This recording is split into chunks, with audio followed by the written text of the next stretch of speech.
Cycling பண்ணா fat loss ஆகுமா ஆகாதா? பாத்திருக்காங்களா பார்க்கலையா நம்பலாமா நம்பப்படாதா இது எனக்கு தெரிஞ்சாகணும். எஸ், சைக்கிளிங்கை வச்சு ஃபேட் லாஸ் பண்ணலாம். கண்டிப்பா வரும்.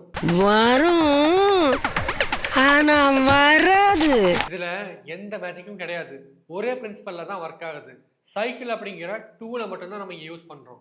பிரின்சிபல் என்னன்னா, கலோரி டெபிசிட்ல இருக்காம சும்மா சைக்கிளிங் மட்டும் பண்ணி எந்த யூஸும் இல்லை.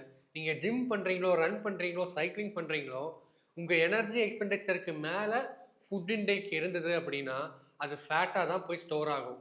நீங்க கரெக்டாக கேலரி ட்ராக் பண்ணி போர்ஷன் கண்ட்ரோலோட சைக்கிளிங்கும் சேர்த்து பண்ணீங்கன்னா கண்டிப்பா ஃபேட் லாஸ் பண்ண முடியும். ஃபேட் லாஸ் பண்றதுக்கு சைக்கிள் எப்படி யூஸ் பண்ணலாம்? ஒரு வாரத்துக்கு 3 to 5 சைக்கிளிங் ரைடு வெறும் 30 to 60 நிமிஷத்துல இருந்து ஸ்டார்ட் பண்ணுங்க. அந்த ரைட்ஸ்ல ஏதாவது 2 ரைடு மட்டும் ஹில்லி ரீஜன்ஸ் இல்ல டஃப்பான டெரைன்ஸ்ல சைக்கிளிங் பண்ணுங்க. இதோட சேர்த்து balanced diet, enough protein, 7 to 8 மணி நேரம் தூக்கம், இதே விஷயத்த கன்சிஸ்டண்ட்டாக செவரல் வீக்ஸ் முன்னால் பண்ண முடிஞ்சதுன்னா கண்டிப்பாக ஃபேட் லாஸ் பண்ணலாம். ஸோ சைக்கிளை வச்சு ஃபேட் லாஸ் பண்ணணும்னு நினைக்கிற உங்கள் ஃப்ரெண்டுக்கு இந்த வீடியோவை ஷேர் பண்ணுங்கள். அண்ட் மறக்காமல் நம்ம சேனலை ஃபாலோ பண்ணிடுங்க.